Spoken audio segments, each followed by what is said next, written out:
Hello and welcome. My name is Lynn, and today I will be crafting with the Not Too Shabby Stamp of the Month. And I really just can't get enough of these fairy doors. In fact, I wanted to actually use the other door design because in this stamp set you do get two different designs. But I'm gonna sit a fairy on top of this door, and so I thought this one would be a little bit more comfortable for her to sit on because the other one sort of comes to a little bit of a point. So I am actually stamping this onto mixed media paper. I thought I'd give this a try just to see how ink blending and alcohol markers do on it. I don't know if it's specifically for these two media, but it does say mixed media paper, so presumably it should work okay. And I did already in advance stamp out the same stamp onto. I use Avery repositionable labels as my masking paper, but certainly whatever sort of low tack paper you have that you can use as a mask is fantastic. That way you can cover up your door as you create your background. And what I did was I am just starting with, now I wish I had all Distress Oxide inks because they do tend to blend better than Distress inks, especially with the Ranger line. I find that some dye inks do blend okay, and you know, it just really, I guess, depends on the formulation. So what I often do is I will blend, if I have an oxide ink that is sort of similar or a little bit lighter in color, I'll try to lay down a layer of oxide ink first and then blend the regular distress ink on top of it. It does, for me, it tends to help it blend a little bit better. So that's what I did with the pink color there. I used, I think, Worn Lipstick, but what I really wanted to use was Picked Raspberry, but I only have Picked Raspberry in the regular original distress ink. So now that I've got my inked background, I'm gonna splatter some water onto this. Now the oxide inks will react to it. And so as you can sort of already start to tell, the longer you leave the water on this inked panel, and the darker the ink color, you'll see that the water tends to lift that ink up, so you get some really nice subtle sort of ghosting and splatters. And I wanted to do some white splatters as well to create that starry night sky.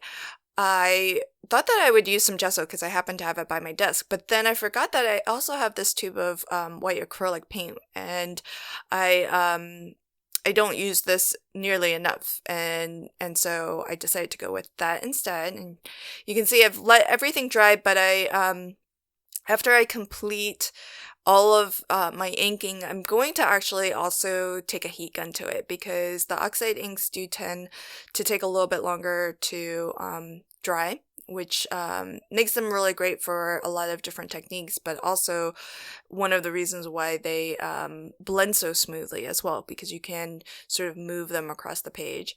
And so now that I've got everything inked, I can pull off my mask, and it's so fun to kind of reveal the image behind your mask.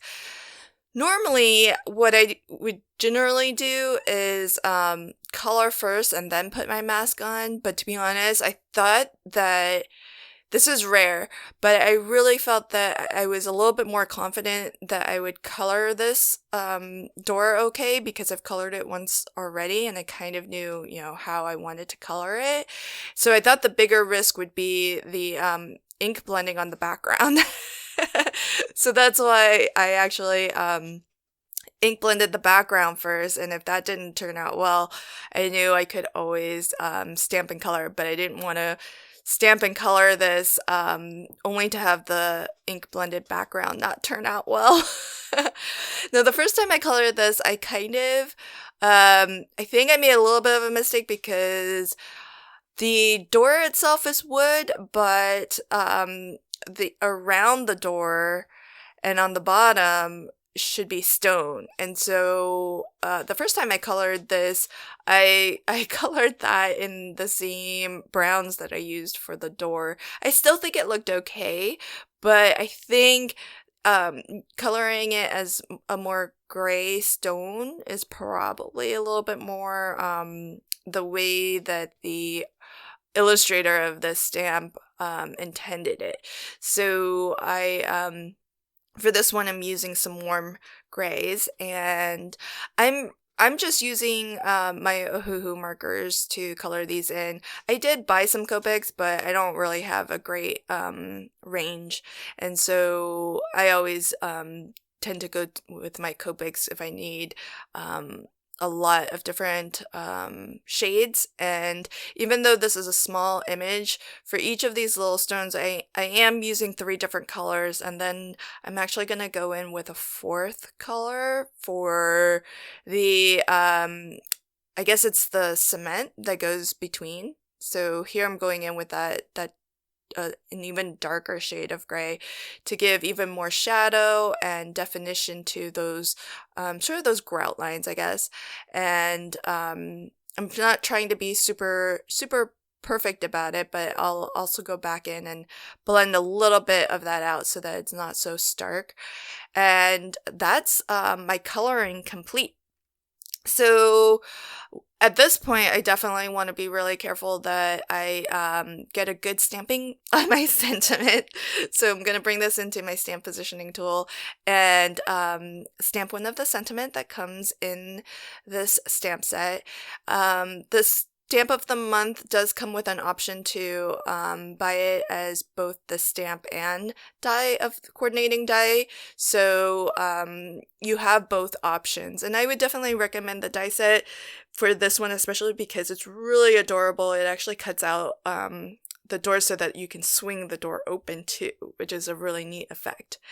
And I just have this little fairy die from my stash, and I brushed on some of my homemade sort of a shimmer pen, and that gives her a nice little shimmer effect, and I'll sit her right on top of this door. And I'm keeping this card pretty simple because I kind of like that silhouette of the fairy sitting on top of the door. I thought about adding some of the cute mushrooms and flowers that come in the stamp set, but I decided to leave it off just to keep this nice and simple and all about this darling little fairy on top of, I guess, the door to her home. I hope that you enjoyed this card, and if you did, please consider liking, commenting, and sharing. And if you want to catch more Not Too Shabby videos, click the subscribe button and ring the notification bell. Thanks so much, and until next time, happy crafting and have a fantastic day. Bye!